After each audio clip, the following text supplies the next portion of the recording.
El abuso sexual de persona bajo tutela tiene, ven ustedes, varios incisos, y me detengo un poco aquí, ¿verdad?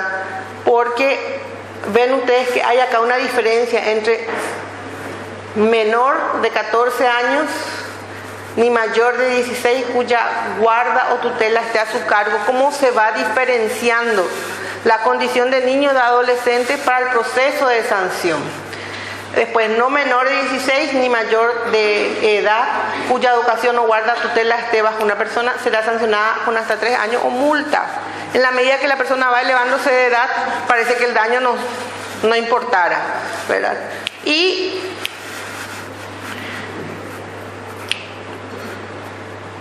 acá, este inciso segundo, ¿verdad? Jamás se utilizó porque no hay forma de probar esa situación. Con la sola versión de la persona afectada nunca se pudo condenar por ese inciso.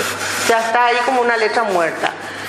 Esta doble vía de intervención fiscal es algo que la ley 4.295 viene a imponer de tal manera de ordenar un poco este proceso de intervención para el maltrato físico y el abuso sexual de niños. Por un lado, recepcionada la denuncia y existiendo indicios sobre la existencia de un hecho punible y la autoría, se formula una imputación ante un juez penal.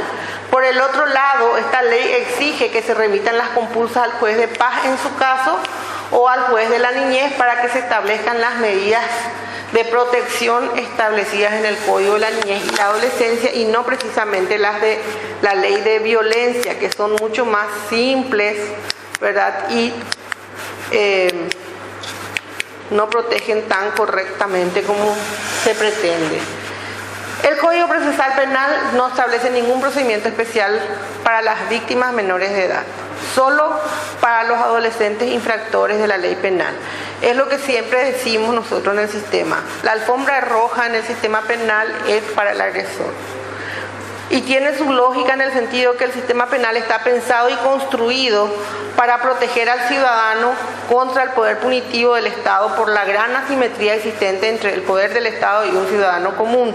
Entonces, toda la protección de este sistema está destinado al que supuestamente transgrede la ley penal, en la lógica de que no tiene posibilidad de enfrentarse al Estado si no tuviera toda esa protección. Todos los que resultan víctimas de un ilícito siempre se sienten muy agraviados por esa situación, porque es de muy difícil comprensión que un ciudadano honesto, que paga sus impuestos, que no transgrede ninguna norma, sea tratado de manera tan agresiva en el sistema penal que con respecto al agresor, ¿verdad? Porque una víctima que es testigo ante un tribunal le hacen jurar, le hacen que va a decir la verdad y le amenazan de que si mienten se pueden ir a la cárcel por 10 años. Al agresor le dicen: escuche, usted es inocente hasta que se pruebe lo contrario, si quiere intervenir, intervenga, no está obligado a decir la verdad, y si quiere contestar, contesta, y si no contesta, nada va en su contra. O sea, hay un trato muy diferente que hace que muchos no se quieran exponer a ese sistema en el momento de denunciar o de exponer a sus hijos. Sin embargo, hay muchas herramientas que se tienen que utilizar y que están previstas en la norma para proteger a estas víctimas, pero que depende de los operadores del sistema de justicia que las utilicen, como las pruebas anticipadas, que se grabe la declaración de una víctima ante un juez de garantías y que no tenga que ir a juicio a exponerse con su agresor y que sea tratado de esa manera. Una grabación de una declaración como anticipo nunca puede ser agresiva de la manera que lo es. Se puede hacer por un sistema de cámara Gesell, con los niños es obligatorio hacerlo, ¿verdad? Que se haga una vez en un ambiente de protección como lo es una cámara Gesell, con un profesional. El juez no le va a dirigir directamente las preguntas, las partes no le pueden interrogar sino a través del psicólogo o psicóloga que interviene en ese momento, ¿verdad? Tiene otro tratamiento, pero son herramientas que están previstas, pero depende de que el operador del sistema esté especializado y entienda que tiene que usar esas herramientas, ¿verdad?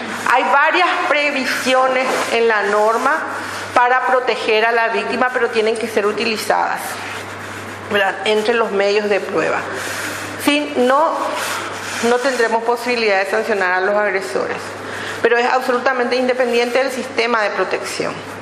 También existe una disposición del Instituto Interamericano del Niño, que es de la OEA, un instrumento de cumplimiento obligatorio para los estados que formamos parte de ese convenio, que es la no revictimización de los niños víctimas de abuso. No puede ser que para proteger el derecho a la defensa, que es el derecho más amplio en el sistema penal, se le tenga que hacer 10 exámenes a una niña víctima de abuso, porque quieren un dictamen contradictorio al primero que dice que fue víctima de abuso. Le llevan a 10 ginecólogos distintos, le revisan, la violan 10 veces. Siempre digo eso, porque cada revisión para esa niña otra vez es una violación, por el sistema en que se realizan los exámenes.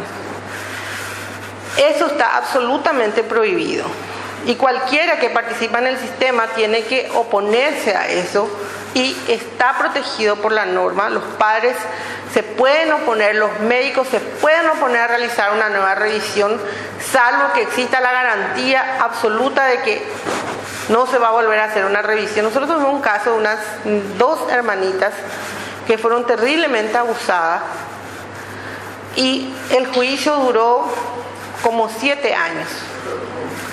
Como 7 años duró, por todos los incidentes y nulidades que se plantearon contra las pruebas. Y ahí se hizo un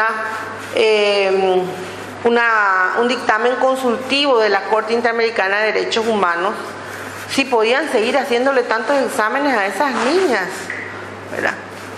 Y vino la respuesta consultiva diciendo que está absolutamente violándose los derechos de esa víctima en tantas veces que se hicieron los exámenes, ¿verdad? Los operadores del sistema tienen que ser capaces de interpretar un informe médico y darle valor o no. Tiene que decir, ¿me convence o no me convence?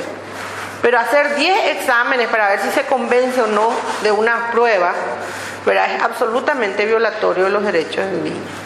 Eso es lo que la norma integrada resuelve. Cuando uno va a intervenir en un caso de niños, existen varias normas de protección con distintos niveles, ¿verdad? La mayor norma que tenemos en nuestro país es la Constitución Nacional. Desde la Constitución, en el artículo 54 dice que todo niño tiene que ser protegido contra toda forma de abuso, maltrato y explotación, ¿verdad? Y esa es la norma de rango superior. Luego tenemos los instrumentos internacionales como la Convención de los Derechos del Niño, que nuevamente tiene todo un catálogo de protección, ¿verdad?, que no es solo declarativo, sino también operativo, y luego el Código de la Niñez. O sea, las normas están para proteger. Falta que la usemos, que nos apropiemos de estas normas y digamos, cuando recurren para que se hagan estos sistemáticos abusos de los derechos del niño. Cuando son víctimas de abusos sexuales, generalmente, y eso es algo conocido por todos, son revictimizados por el proceso. Las decisiones a tomar en este campo son de varias dimensiones, ¿verdad?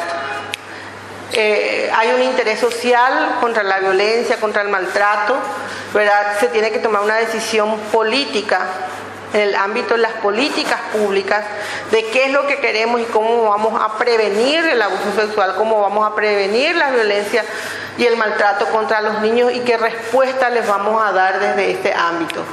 Si queremos proteger a las víctimas o sancionar al victimario, también da una respuesta distinta. Porque si quiero proteger a la víctima, lo primero que voy a hacer es recurrir al sistema de protección, ¿verdad? Pero si también quiero sancionar al victimario, tengo que precautelar las pruebas en ese proceso de protección, ¿verdad? Están ligadas, pero si yo decido solo proteger, no voy a poder sancionar si no precautelo en ese proceso de protección las evidencias que podían incriminar al autor de este hecho. También hay decisiones en el ámbito jurisdiccional que creo que son las que están siempre muy pendientes, que es la primera medida, proteger a la víctima. Antes que nada, en el ámbito jurisdiccional que es el ámbito de protección por excelencia en materia de derechos de la niñez, porque ahí se recurre cuando hay violación de derechos, tiene que ser proteger a la víctima. Y en este ámbito de interés social, el desarrollo de políticas públicas de atención, rehabilitación y tratamiento. Una persona que fue víctima de maltrato, que ya está sancionado, ya está preso, el que le maltrató, el que le abusó, ¿a dónde va? ¿Qué pasa con esa niña? No hay un solo monitoreo del después del proceso. Si tuvo la suerte de ir a un proceso, si se le condenó al autor de ese hecho, ¿qué pasó con la víctima? Si el sistema penal no le da la respuesta a la víctima. ¿Hay un proceso de rehabilitación, un proceso de tratamiento para esa víctima de maltrato? ¿Están los pediatras en condiciones de diferir o como decimos, transferir a alguien cuando detectan que su pacientito fue víctima de abuso, de maltrato? ¿Cuál es el consejo médico al respecto? ¿Quién la asiste a ese niño después? En eso no tenemos ninguna respuesta en el sistema de políticas ni en este sistema. Tendría que haber un monitoreo, así como se le monitorea a los adolescentes infractores hasta 3 años. Va una trabajadora social a ver si se cumplen las reglas, si no se cumplen, ¿verdad? No quedan sueltos a su suerte.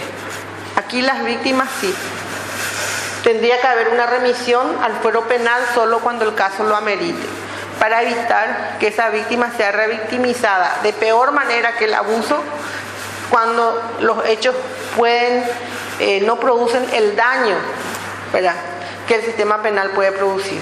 En la ley hay una disposición que se puede, claramente dice la ley, claudicar o dejar de lado la investigación si esa investigación va a generar mayor daño a la víctima, en estos casos. Pero hay también quien define eso. ¿El operador va a tomar esa responsabilidad del investigador o lo va a decidir el juez? Eso no tenemos definido en la ley tampoco, ¿verdad? Y va a depender mucho de la especialización y de la voluntad que tenga el operador del sistema de justicia. El objetivo primero en la intervención siempre debe ser proteger al niño, y se proteger. Habrán querido escribir preocupar. Proteger al niño o niña. La intervención debe ser coordinada y respetuosa de los derechos del niño. Si esto no tenemos en cuenta, coordinación en la intervención, autoridades, médicos, forenses, no forenses, y todo el sistema de protección, no logramos resultados. Cada uno nos vamos por nuestro lado, ¿verdad? Nos criticamos mutuamente y no llegamos al resultado que debe ser el proteger a los niños, ¿verdad? Una intervención respetuosa de los derechos requiere de nuestros acercamientos, nuestras coordinaciones, el conversar, ¿verdad? No imponer. Nosotros sabemos que nos observan mucho, que imponemos, que pedimos, que ordenamos, pero es el sistema, ¿verdad? Y no es nada amigable. No es nada amigable, pero no teman de acercarse, preguntar, decir, ¿por qué me piden esto? ¿Para qué? Yo no puedo hacer esto, ¿verdad? Eso no los va a llevar a la cárcel, ni mucho menos, les puede proteger, ¿verdad? El sistema responde adecuadamente cuando se acercan y preguntan.